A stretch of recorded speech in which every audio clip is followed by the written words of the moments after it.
আওয়ামী লীগের নেতাকর্মীদের নতুন মুখকে সামনে রেখে দল গোছানোর পরামর্শ দিয়েছেন অন্তর্বর্তীকালীন সরকারের স্বরাষ্ট্র উপদেষ্টা ব্রিগেডিয়ার জেনারেল অবসরপ্রাপ্ত ডক্টর এম সাখাওয়াত হোসেন। রাজনৈতিক দল হিসেবে আওয়ামী লীগকে কেউ নিষিদ্ধ করেনি জানিয়ে তিনি দলটির নেতাকর্মীদের প্রতি এই আহ্বান জানান।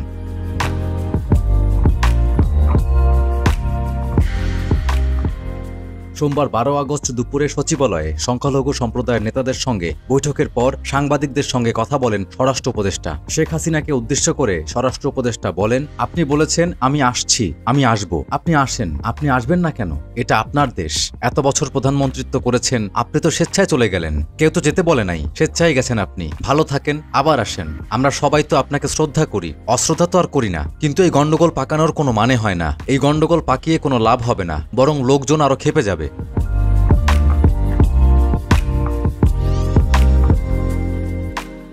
স্বরাষ্ট্র উপদেষ্টা বলেন, আওয়ামী লীগ একটি বড় রাজনৈতিক দল, দলে প্রচুর ভালো নেতা আছেন। এই দলটা একসময় বাঙালির সেকুলারপন্থী দল ছিল, মিডল ক্লাসের। সেই দল এমনভাবে ভেঙে পড়ে যাবে, লোকে পালিয়ে বেড়াচ্ছে, আবার কি জানি হয়। আমি ওনাদেরকে আশ্বাস দিচ্ছি, কথা দিচ্ছি, আপনারা দল গুছিয়ে নেন, আপনাদের দলকে তো কেউ ব্যান করে নাই। সাখাওয়াত হোসেন বলেন, দয়া করে আপনারা দেশকে অরাজকতার মধ্যে ঠেলে দেবেন না, ইনক্লুডিং সদ্য বিদায় হওয়া পার্টি। আপনারা পার্টি গোছান, আমরা স্বরাষ্ট্র মন্ত্রণালয় থেকে আপনাদের সাহায্য করব। আপনারা পার্টি গোছান with new face, with new অঙ্গীকার, এবং আশা করি with through political party act.